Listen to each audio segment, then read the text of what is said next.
اللہ نے اتنا علم دیا. حضرت امام احمد بن حنبل وہ ہیں جن کو 10 لاکھ حدیثیں یاد تھی.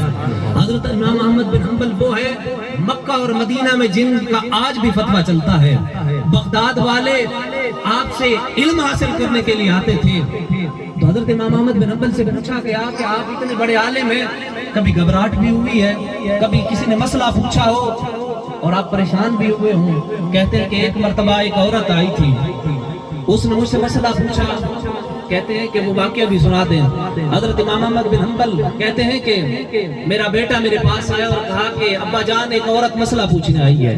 حضرت امام احمد بن حنبل آپ سے اگر کوئی مسئلہ پوچھنے آتا, عورتیں آتی تو آپ نے ایک پردہ لگایا ہوا تھا. وہ بوڑھی عورت اندر بیٹھ گئی. حضرت امام احمد بن حنبل کہتے ہیں کہ پوچھئے سوال کیا پوچھنا ہے.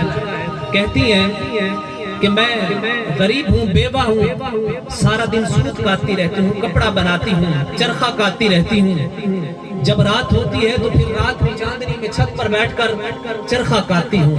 بعض اوقات ایسا ہوتا ہے قافلے والے گزرتے ہیں, انہوں نے قندیل جلائے ہوتے ہیں, روشن کیے ہوئے ہوتے ہیں, تو روشنی پڑتی ہے تو وہ روشنی مزید ہو جاتی ہے, میرے لیے آسانی ہو جاتی ہے, میں سوت کاٹ لیتی ہوں. کیا وہ جو میں کپڑا بناتی ہوں, وہ جو سوت کاٹتی ہوں, وہ جو روشنی قافلے والوں کی میری طرف آتی ہے, اور جب بازار کپڑا بیچا جاتا ہے, وہ کپڑا بیچنا اور پھر اس کے پیسے لینا میرے لیے جائز ہے یا ناجائز ہے؟ حضرت امام احمد بن حنبل کہتے ہیں, یہ جواب تو میں آپ کو بعد میں دوں گا, پہلے مجھے یہ بتائیے کہ آپ ہیں کون. ایسا مسئلہ آپ پوچھ رہی ہیں, آپ ہیں کون؟ حضرت امام احمد بن حنبل وہ جواب دیتی ہیں کہ مسئلہ پوچھنے کے لیے ذات کا نام بتانا بھی ضروری ہوتا ہے, ذات بتانی بھی ضروری ہوتی ہے. کہتے ہیں نہیں, لیکن ایسا مسئلہ آپ واحد ہیں جو پوچھنے آئی ہیں. تو کہتی ہیں کہ وہ بغداد کی گلیوں میں پھرنے والا معروف کرخی جو ہے, جس کا جانور بھی احترام کرتے ہیں, اس کی بہن. حضرت امام احمد بن حنبل کہتے ہیں کہ کوئی اور پوچھنے آتا تو میں اس سے کہتا کہ یہ کمائی تیرے لیے جائز ہے, لیکن تو معروف کرخی کی بہن ہے, تیرے لیے فتویٰ نہیں, تیرے لیے تقویٰ ہے کہ تو وہ کپڑا بیچ کر پیسے نہ لیا کر, بلکہ تیرے لیے یہ عمل ناجائز ہے. یہ بتا گئے ہیں کہ تقویٰ کس چیز کا نام ہے, پرہیزگاری کس چیز کا نام ہے.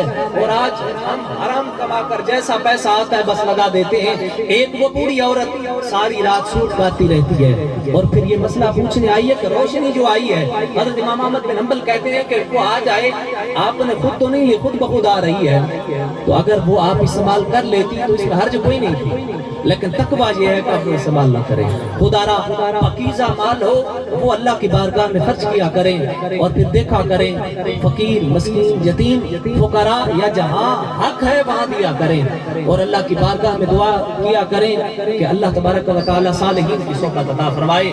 صحبت صالح ترا صالح کنگ, اور صحبت تالے برا تالے کنگ. نیکوں کی صحبت نیک بنا دے گی, بروں کی صحبت برا بنا دے گی.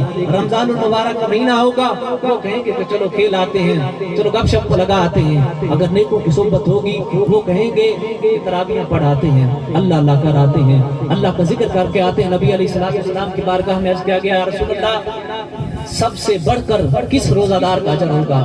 فرمایا کہ جو جتنا زیادہ اللہ کا ذکر کرتا ہوگا اتنا زیادہ ثواب ہوگا. آج کی اس محفل میں یہ ایک ذکر لیتے جائیے. نبی علیہ السلام نے فرمایا اگر کوئی یہ تسبیح پڑھتا ہے سبحان اللہ و بحمدہ 100 مرتبہ پڑھتا ہے, قیامت کے روز اللہ تبارک و تعالیٰ کی بارگاہ میں سب سے بڑا اجر اسی کا ہوگا.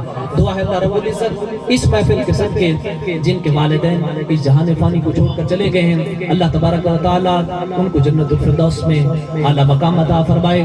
جن کے عزیز اقربا اس جہان فانی کو چھوڑ کر چلے گئے ہیں, اللہ تبارک و تعالیٰ ان کو جنت الفردوس میں اعلیٰ مقام عطا فرمائے. اور دوست احباب کا محفل کرنا اپنی پاکیزہ بارگاہ کے اندر قبول فرمائے.